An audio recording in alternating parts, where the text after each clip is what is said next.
नमस्कार. उजनी धरणाची सकाळी 11 वाजताची सोमवार 15 सप्टेंबरची अपडेट आपण पाहणार आहोत. ही अपडेट घेण्यामागचे कारण म्हणजे वीर धरणातून व उजनी धरणातून पुन्हा विसर्गात मोठ्या प्रमाणात वाढ करण्यात आलेली आहे. त्यामुळे नागरिकांना सतर्कतेचा इशारा देण्याच्या हेतूनं ही अपडेट घेण्याचं कारण. ही अपडेट पाहण्या अगोदर आपणास एक विनंती आहे की आपण चॅनलला अजूनपर्यंत सबस्क्राईब केले नसेल तर सबस्क्राईब करा व चांगल्या बातम्यांसाठी निश्चितपणे लाईक करून पुढील बातमीसाठी प्रेरणा देत चला. तर वीर धरणातून नीरा नदीत सकाळी 10 वाजता 3200 क्युसेक्स विसर्ग करण्यात आलेला होता. तर 15 तारीख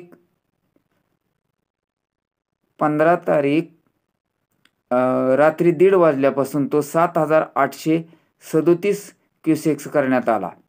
मात्र आज सकाळी 8च्या अपडेटनुसार तो पुन्हा वाढवून सकाळी 9:30 वाजता तो 17,111 क्युसेक्स केला असल्याची अधिकृत माहिती नीरा उजवा कालवा विभाग फलटण यांच्याकडून मिळाली असून पावसाची तीव्रता व पाण्याची आवक यावर विसर्गाचे प्रमाण कमी जास्त होऊ शकते.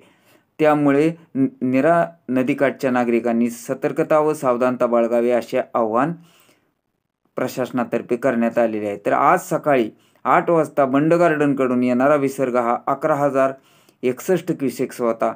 तर दौंडकडून येणारी आवक सकाळी 8 वाजता 6,576 क्युसेक्स होती. नीरा नरसिंगपूर येथे भीमा नदीपात्रातील पाण्याची पातळी ही 9,643 क्युसेक्स होती. तर पंढरपूर येथील भीमा नदीपात्रात सकाळी 8 वाजता 10,679 क्युसेक्स पाणी होते. मात्र उजनीतून भीमा नदीच्या विसर्गात मोठी वाढ करण्यात आली आहे. आत्ताच्या अपडेटनुसार भीमा नदीपात्रात सकाळी 6 वाजता 50,000 क्युसेक्सचा विसर्ग सुरू होता. मात्र उजनी धरणाच्या स्थानिक पाणलोट क्षेत्रात मोठा पाऊस झाल्याने सकाळी 9:30 वाजल्याच्या आसपास हा विसर्ग वाढवून तो 1,00,000 क्युसेक्स करण्यात आलेला आहे.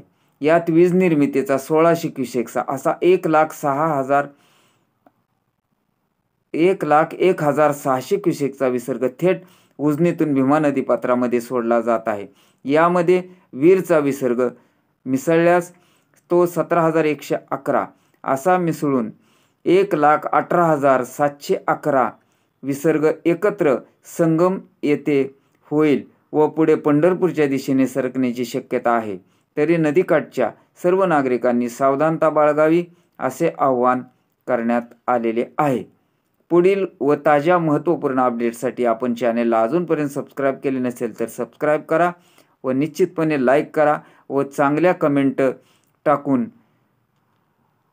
एक प्रेरणा देत चला.